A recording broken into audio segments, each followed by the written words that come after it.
Now, as you know that we are discussing the chapter basis and dimension. In basis and dimension, there are some more theorems. This theorem is this, that if a basis of vector space VF contains an element, then we have to prove that a subset W of V having more than element is linearly dependent. अब देखो, ये हमारे को पता है कि एक vector space है V, तो उसके अंदर मतलब उसकी कुछ डायमेंशन होगी. सपोज हमने कंसीडर कर लिया 3, तो उसके अंदर जो सबसेट है, सबसेट में ऐसा नहीं है कि केवल 3 एलिमेंट या 3 से कम होंगे, जबकि उसके अंदर मान लो डायमेंशन 3 है तो उसके अंदर इनफाइनाइट मैनी पॉइंट्स होंगे. कंसेप्ट ये है कि लीनियरली इंडिपेंडेंट मैक्सिमम 3 एलिमेंट हो सकते हैं. तो अगर उस सेट के अंदर हमने 4 एलिमेंट्स कंसीडर कर लिए, अब देखो क्योंकि n की बात होती है तो हम n ही नंबर लेते हैं, तो हम n कंसीडर करेंगे. तो अब हमने यहाँ कंसीडर किया कि एक सेट लिया B, जिसके अंदर हमने x1 x2 up to xn+1, यानी कि बेसिस है जिसका डायमेंशन हमने n कंसीडर किया, और एक उसका सबसेट कंसीडर किया जिसके अंदर n से ज्यादा एलिमेंट यानी कि n+1 एलिमेंट्स हमने कंसीडर कर लिए. अब देखो, अभी हमने एक्सटेंशन थ्योरम की थी लास्ट लेक्चर में, तो हमने कहा कि जो भी कोई एक वेक्टर स्पेस का सबसेट होता है तो या तो वो बेसिस होता है या वो बेसिस पे एक्सटेंड किया जा सकता है. तो उस हिसाब से ये वाला सबसेट है जो या तो ये बेसिस है या ये बेसिस पे एक्सटेंड किया जा सकता है. तो अगर मैं अब इसको बेसिस पे एक्सटेंड करूंगी तो यानी कि इसके अंदर तो n+1 और एलिमेंट ऑलरेडी है, तो n+1 से और ज्यादा एलिमेंट हो गए. अब ये तो पॉसिबल नहीं है. क्यों? क्योंकि मैंने फिर ये भी थ्योरम की हुई है कि किसी भी एक वेक्टर स्पेस में जो बेसिस एलिमेंट है, मान लो हमने फॉर एग्जांपल 3 का किया, तो उसके बेसिस में मैक्सिमम नंबर ऑफ एलिमेंट 3 ही हो सकते हैं, 3 से ज्यादा नहीं हो सकते. बेसिस इनफाइनाइट में नहीं हो सकते हैं, पर हर एक बेसिस सेट के अंदर नंबर ऑफ एलिमेंट 3 होगी, 3 से ज्यादा नहीं हो सकती. तो मैंने यहाँ कंसीडर किया हुआ n है, तो n+1 एलिमेंट्स, तो n+1 एलिमेंट्स तो बेसिस नहीं हो सकते. तो यानी कि ये मेरे पास फिर वैल्यू क्या हो गई, तो मैं ये कंसीडर कर लेती हूँ कि B लीनियरली इंडिपेंडेंट है. B लीनियरली इंडिपेंडेंट सेट, क्योंकि मुझे ये नहीं पता कि B डिपेंडेंट है या इंडिपेंडेंट है. अगर ये लीनियरली इंडिपेंडेंट है तो ये फिर क्या होगा, या बेसिस है या बेसिस पे एक्सटेंड होगा. बेसिस पे एक्सटेंड हुआ तो n+1 और मोर एलिमेंट विच इज इम्पॉसिबल. तो फिर इसका मतलब मेरे पास अब यहाँ पे क्या आ गया, इसका मतलब है कि केवल और केवल ये एक ही केस हो सकता है कि ये लीनियरली डिपेंडेंट है. अब इसी तरीके से फिर अब हमारे पास नेक्स्ट है a linearly independent subset W of V can't have more than n element. देखो, ये ऊपर जो बात हमने कही है वही हम नीचे कह रहे हैं. ऊपर हमने कहा कि अगर n से ज्यादा एलिमेंट है तो लीनियरली डिपेंडेंट होगा. यहाँ हम कह रहे हैं कि लीनियरली इंडिपेंडेंट है तो n से ज्यादा एलिमेंट हो ही नहीं सकते. तो जैसे फिर भी हमारे को, क्योंकि इंडिपेंडेंटली अगर क्वेश्चन करता है तो हम फिर से वही बात कहेंगे कि मान लो अगर n से ज्यादा एलिमेंट है तो हमें पता है कि n से ज्यादा लीनियरली इंडिपेंडेंट एलिमेंट है, तो लीनियरली इंडिपेंडेंट या तो वो बेसिस है या बेसिस पे एक्सटेंड होगा. बेसिस पे एक्सटेंड नहीं हो सकता क्योंकि बेसिस में ऑलरेडी n एलिमेंट ही हो सकते हैं, उससे ज्यादा नहीं हो सकते. तो यानी कि इंडिपेंडेंट सेट के अंदर n से एलिमेंट ज्यादा नहीं हो सकते. तो यहाँ पे हमारे पास इस तरीके से ये आ जाता है कि जो भी कोई भी इसका एक सबसेट होगा W, तो उसके अंदर maximum number of linearly independent elements होंगे n. In this theorem, we have to prove that a subset W of V which generate V must have at least n element. अभी तक हमने किया है कि अगर बेसिस है तो उसके अंदर maximum number of element n होंगे लीनियरली इंडिपेंडेंट, वरना वो अगर n से ज्यादा है तो लीनियरली डिपेंडेंट होगा. अब हमें, क्योंकि बेसिस और डायमेंशन प्रूव करने में हम जब डायमेंशन वो कब बनता है, जब वो दो कंडीशंस को बेसिस के अंदर जितने एलिमेंट होते हैं वो डायमेंशन कहलाते हैं, और बेसिस के लिए कंडीशन 2 हम लेकर चलते हैं. एक तो उसके अंदर के n एलिमेंट लीनियरली इंडिपेंडेंट होने चाहिए, और दूसरा कि बेसिस के एलिमेंट्स का linear combination can be represented as any other element of vector. तो यानी कि वो जनरेटर का काम करते हैं बेसिस। तो अब हमें यहाँ ये प्रूव करना है कि अगर सबसेट है कोई भी W V का विच जनरेट V, क्योंकि हमने यहाँ पे दिखाया है, देखो लास्ट जब हमने थ्योरम्स करी तो हमने जनरेटर दिखाने में हमने बताया कि उसमें जरूरी नहीं है कि केवल n एलिमेंट हो, n से ज्यादा एलिमेंट्स का लीनियर कॉम्बिनेशन दिखाया। उसके बाद हम उसमें से एलिमेंट्स कम करते चले, हमने रिड्यूस किया। तो यहाँ पे हमने एक W सेट लिया, तो जिसके अंदर कम से कम n एलिमेंट होने चाहिए। तो मैंने कंसीडर किया कि एक W सबसेट लिया वेक्टर स्पेस V का, सच दैट किस तरीके से कि V can be represent as linear combination of elements of W। इसको अपन linear combination, linear span, linear generator, ठीक है, ये टर्म्स हम इसके लिए यूज करते हैं। अब देखो केस क्या है, क्योंकि मैंने कहा है कि W एक सबसेट है वेक्टर स्पेस का, और वेक्टर स्पेस के अंदर मैंने कहा है कि इनफाइनाइटली मैनी एलिमेंट्स हो सकते हैं। तो मेरे पास W जो सेट है उसके अंदर भी इनफाइनाइटली मैनी एलिमेंट्स हो सकते हैं।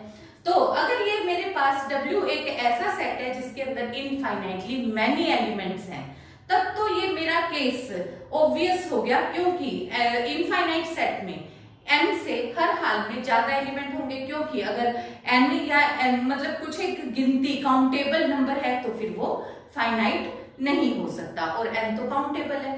तो इसमें हमारे पास फिर अब हम दूसरा केस कंसीडर करते हैं। तो दूसरा केस मैंने ये कंसीडर किया कि W एक फाइनाइट ही सेट है, W एक फाइनाइट सेट है, तो मुझे अब ये पता है कि क्योंकि वो W जो है वो जनरेटर है, यानी कि ये लीनियर कॉम्बिनेशन है। तो ये लीनियर कॉम्बिनेशन है, तो यानी कि कंट्रीब्यूशन है due to any one of linearly dependent element, और हम उस एलिमेंट को हटाते चलते हैं। ये थ्योरम हम ऑलरेडी कर चुके हैं। फिर हम हटाते चलते हैं, और लास्ट में एक ऐसे एलिमेंट्स आ जाते हैं कि जिसमें अब हमें जरूरत नहीं रहती, और फिर हम वो बेसिस पे रिड्यूस करते हैं, रिडक्शन थ्योरम। तो यानी कि अब यहाँ पे मेरे पास फिर वैल्यू क्या हुई कि W के अंदर फाइनाइट एलिमेंट थे, तो मैं इसको रिड्यूस कर सकती हूँ बेसिस पे, और वो बेसिस को नाम मैंने दे दिया B, और वो क्या चीज होगा of V such that B is subset of W। तो जो यहाँ पे W जो है वो W सुपर सेट होगा, तो यहाँ पे B is subset of W, ठीक है। यहाँ पे जो B है वो सबसेट होगा W का, क्योंकि बेसिस के अंदर मैंने जो एक्स्ट्रा एलिमेंट थे जिनकी वजह से W लीनियरली डिपेंडेंट बन रहा था, वो हटा के एक B सेट बनाया जिसमें सिर्फ लीनियरली इंडिपेंडेंट एलिमेंट थे। तो number of element of B कितना होगा, वो will be equal to n होगा। क्यों? क्योंकि बेसिस के अंदर हमारे को गिवन है कि एक बेसिस है जिसके अंदर n एलिमेंट्स दिए हुए हैं, और हमें पता है कि कितने भी बेसिस हो सकते हैं पर number of element should be the same. So जो हमारा बेसिस है उसके अंदर n ही एलिमेंट होंगे। अब क्योंकि B W के अंदर कंटेन करता है, तो इसका मतलब ये भी हो गया कि W सुपर सेट है B का। अब यहाँ पे number of element in W, इसका मतलब कितने हो गए, विल बी ग्रेटर देन और इक्वल टू n। तो इसका मतलब हमारे पास हो गया कि W के अंदर कम से कम n एलिमेंट जरूर होंगे। Now this is one of the important result, that is if a basis of vector space VF contains n element, then we have to prove that a subset W of V having n elements is a basis of V if and only if, पहली condition क्या है कि वो n elements या तो linearly independent हो या फिर उनका लीनियर कॉम्बिनेशन वेक्टर स्पेस के बराबर हो। तो ये n एलिमेंट्स का, तो इसमें हमारे पास अब फर्स्ट रिजल्ट हमने क्या लिया कि अगर बेसिस है, पहले क्योंकि इफ एंड ओनली इफ कहा था तो पहले केस मैंने ले लिया कि W अगर बेसिस है वेक्टर स्पेस का, तब तो ये ऑब्वियसली ट्रू है, क्योंकि बेसिस की डेफिनेशन ही यही है कि उसके अंदर के n एलिमेंट लीनियरली इंडिपेंडेंट होते हैं और उन n एलिमेंट्स का लीनियर कॉम्बिनेशन वेक्टर स्पेस के बराबर होता है। तो एंड है तो और वाला रिजल्ट तो ऑब्वियसली ट्रू हो गया, क्योंकि मुझे या तो ये बताना है या ये, इफ एंड ओनली इफ का मतलब यही हो गया भी या ये, ठीक है। तो ये तो मेरे पास फर्स्ट रिजल्ट ऑब्वियस हो गया। अब कन्वर्सली मैं ले चलती हूँ। कन्वर्सली में पहले मैंने कंसीडर किया किया कि W लीनियरली इंडिपेंडेंट है। दोबारा मैं करूंगी कि LW is equal to V है। तो फर्स्ट, अगर W लीनियरली इंडिपेंडेंट है तो हमने एक्सटेंशन थ्योरम के अकॉर्डिंग किया हुआ है कि अगर कोई भी एक लीनियरली इंडिपेंडेंट सेट होता है तो हम उसे एक्सटेंड कर सकते हैं बेसिस के ऊपर। तो इसका मतलब क्या हुआ, पर बेसिस के अंदर तो बेसिस होगा एक्सटेंड मैं करूंगी तो मैंने कंसीडर कर लिया कि वो बेसिस B होगा। तो वो बेसिस B होगा तो there exist a basis B of V such that जो W है, W उसके अंदर का एक सबसेट हो गया क्योंकि मैंने एक्सटेंड किया है। इस बार मैंने बेसिस को एक्सटेंड किया है तो W तो मेरा लीनियरली इंडिपेंडेंट का सेट है और B को मैंने बेसिस बनाया है। लेकिन मुझे तो पता है बेसिस के अंदर n एलिमेंट है, W के अंदर भी n एलिमेंट है। अगर मैंने B बेसिस पे एक्सटेंड किया तो बेसिस के अंदर तो मुझे क्योंकि गिवन ही है कि बेसिस के अंदर n एलिमेंट है और यहाँ पे मैं लेके ही चली हूँ कि एक subset W of having n element, इसका मतलब दोनों के अंदर एलिमेंट सेम है। तो इसका मतलब तो यहाँ पे वैल्यू क्या हो गई कि B के अंदर भी n एलिमेंट है तो यानी कि W is equal to B, तो यानी कि W इटसेल्फ बेसिस होगा। अब दोबारा से, अब यहाँ पे फिर मेरे पास क्या है, linear span of W is equal to V। Linear span कह लो, लीनियर जनरेटर कह लो, लीनियर कॉम्बिनेशन, ठीक है। तो यहाँ पे then since a finite subset which generates V can be reduced to a basis, क्योंकि अब ये जनरेटर है, अब क्योंकि ये जनरेटर है इस वजह से अब अपने को पता है कि जनरेटर के अंदर लीनियरली डिपेंडेंट एलिमेंट भी हो सकते हैं और उनको हटाना होता है। तो इस बार देखो ऊपर मैंने एक्सटेंड किया था, यहाँ मैं रिड्यूस कर रही हूँ तो इसमें मैं रिड्यूस कर सकती हूँ। रिड्यूस करके फिर इसका मतलब है कि मैं एक बेसिस लेके आऊंगी जो कि बेसिस सबसेट होगा W का, ठीक है। यहाँ पे W सबसेट था बेसिस का, यहाँ बेसिस सबसेट होगा W का। पर फिर से वही बात कि अगर बेसिस रिड्यूस कर दिया तुमने, ठीक है, और उसके अंदर भी अब कितने एलिमेंट है, अगेन n, और W के अंदर भी तुम ऑलरेडी n एलिमेंट लेके चलो तो यानी कि उन दोनों के अंदर फिर से एलिमेंट सेम है तो उसके अंदर के एलिमेंट यानी कि B और n के एलिमेंट सेम है यानी कि, और उसी में से सबसेट निकाला गया है तो ये तो चीज पॉसिबल ही नहीं है, यानी कि B is equal to W। तो इसका मतलब है कि W is itself a basis. Again there are some echelon matrices. Echelon matrix तुम्हारे को पता है कि हम कोई भी एक मैट्रिक्स जब हमारे को दे रखी हो तो हम एक्लन फॉर्म किस तरीके से यूज करते हैं, या तो हम एक कोई भी गिवन मैट्रिक्स हो उसको डायगोनल के अकॉर्डिंग, डायगोनल के नीचे वाली एंट्रीज को जीरो बनाते हैं। इसके लिए हम रो ऑपरेशंस भी ले सकते हैं, हम कॉलम ऑपरेशन भी ले सकते हैं। तो अगर रो रिड्यूस्ड एक्लन फॉर्म है तो हम केवल रो ऑपरेशन लेते हैं, कॉलम रिड्यूस्ड है तो हम केवल कॉलम लेते हैं। अगर सिंपल एक्लन फॉर्म है तो हमारी मर्जी है, पर हम करते कैसे कि यहाँ डायगोनल रखते हैं, डायगोनल के नीचे वाली एंट्रीज को जीरो बनाते हैं। अब देखो डायगोनल कौन सी मैट्रिसेस में होता है, या तो 3x3 या 4x4। तो अगर बाय चांस मतलब मैट्रिसेस में एलिमेंट 3x3 की मैट्रिक्स हो और एंट्रीज आ जाए 4 या उससे ज्यादा तो ऑब्वियसली एक रो के सारे एलिमेंट्स जब हम एक्लन फॉर्म बनाएंगे तो उसमें जीरो बन जाएंगे। अब यहां से हमारे को क्लियर होती हैं कुछ चीजें कि देखो लीनियरली जो रो जीरो रो होती है, जीरो रो की कंट्रीब्यूशन का मतलब होता है कि वो उस रो का की वजह से मैट्रिसेस लीनियरली डिपेंडेंट थी, क्योंकि हमें पता है कि जीरो एंट्री अगर किसी भी अपने पास वेक्टर स्पेस के अंदर आती है तो वो उसका रोल होता है उस स्पेस को लीनियरली डिपेंडेंट बनाने के लिए। तो जो हमारे पास अब यहाँ पे देखो इसमें हमारे पास 3x3 है तो 3x3 में कोई जरूरी नहीं कि दो भी रोज नॉन जीरो हो सकते हैं कि 3 ही होनी जरूरी है, 3 कोई जरूरी नहीं है, हो सकता है सिर्फ एक ही रो नॉन जीरो है, बाकी सारी की सारी रोज जीरो बन जाए। बाय चांस सपोज यहाँ पे भी जीरो हो सकता था, ठीक है। तो यहाँ पे हमारे पास 2 नॉन जीरो रोज हैं, यहाँ पे 3 नॉन जीरो थी, यहाँ 2 नॉन जीरो रोज हैं। अब ये वाली है 4 स्पेस की डायमेंशन, हम कह सकते हैं कि इसमें यहाँ हमने 4 ली है तो इसमें हमारे पास 1 2 3 4, तो ये अपने पास इस तरीके की मैट्रिक्स है जिसमें हमने 5 रोज ली थी और एक रो ऑब्वियसली 0 आएगी। तो एक्लन फॉर्म, अब हम बात करते हैं एक्लन फॉर्म में कि हमने करा क्या है। एक्लन फॉर्म जब मैंने पहली एंट्री ली तो उसके नीचे के सारे एलिमेंट्स मैंने 0 बना दिए, चाहे फिर वो 3 की रो है, मतलब 3 की डायमेंशन है, चाहे 4 की डायमेंशन है और चाहे अब n की डायमेंशन है।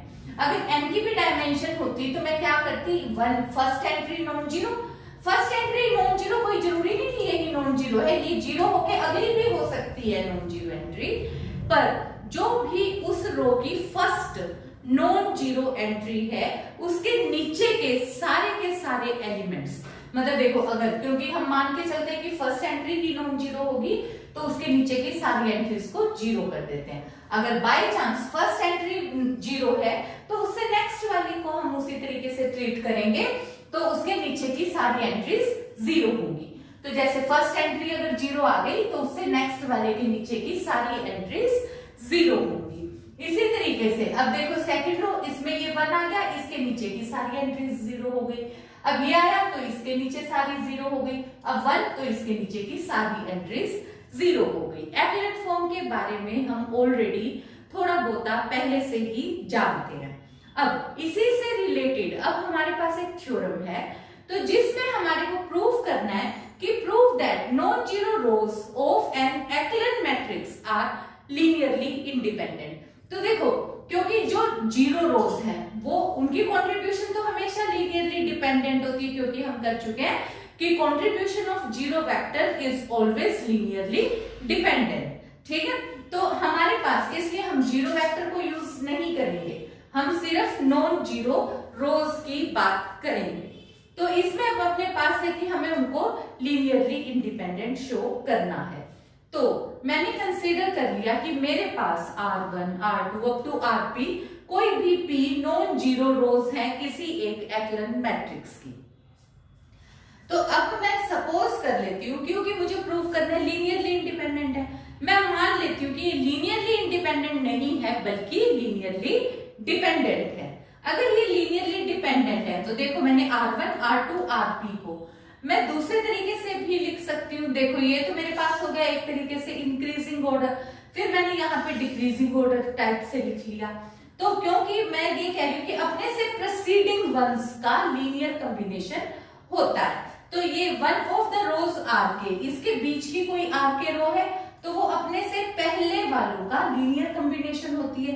तो इस पहले वालों का लीनियर कॉम्बिनेशन का मतलब हो गया कि Rk इधर है तो k+1 इधर है, तो यहां से मैंने Rk is equal to Rk+1, Rk+2 up to so on P-1 और P, इस तरीके से यूज कर लिया। और ऑब्वियसली लीनियर कॉम्बिनेशन है तो अल्फा k+1, k+2, P-1 और अल्फा P, ये सारे के सारे स्केलर्स हैं जो कि फील्ड में से आते हैं।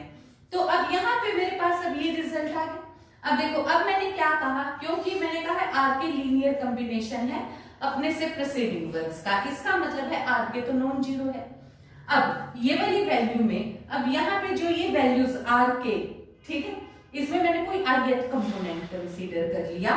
मैं सपोज कर लेती हूँ कि ith कंपोनेंट है जो Rk का, जो ये फर्स्ट नॉन जीरो एंट्री, क्योंकि मुझे क्या पता कौन सी एंट्री है, सपोज ये वाली रो मैंने ली है Rk में पहली नॉन जीरो एंट्री ये वाली है, ith एंट्री हो गई, तो ये अब ith एंट्री है, ith एंट्री ये वाली है, तो मेरे पास अब यहां से रिजल्ट हो गया ith component of Rk is first non zero entry of this row, then by the definition of echelon form the matrix the ith component of, तो देखो जो इससे अगली ये Rk है तो Rk+1, Rk+2 up to so on, इन सब का ith एंट्री क्या है, 0। तो इसका मतलब यहाँ पे ये जो मेरे पास यहाँ से मैंने अल्फा k+1 के साथ ये वाली वैल्यूज लगाई है, ये सारी की सारी क्या हो गई, 0 0 0 0, ठीक है। और यहां से मेरे पास राइट हैंड साइड क्या बन गई इक्वेशन 1 की, वो 0 बन गई, पर मैंने तो कहा लेफ्ट हैंड साइड 0 नहीं है, तो ये मेरे पास कंट्राडिक्शन हो गई। तो ये वाली साइड 0, ये साइड नॉन जीरो, तो विच इज इम्पॉसिबल। तो यानी कि जो एक्लन फॉर्म है वो हमेशा लीनियरली इंडिपेंडेंट होगी। तभी हम जब बेसिस और डायमेंशन करते हैं तो हम प्रेफर करते हैं एक्लन फॉर्म बनाने का, ताकि मुझे ये आइडिया हो जाएगा कि एक्लन फॉर्म है तो इसके अंदर इतनी रोज लीनियरली इंडिपेंडेंट है, इतनी रोज लीनियरली डिपेंडेंट है। So that is all for this lecture. Thank you.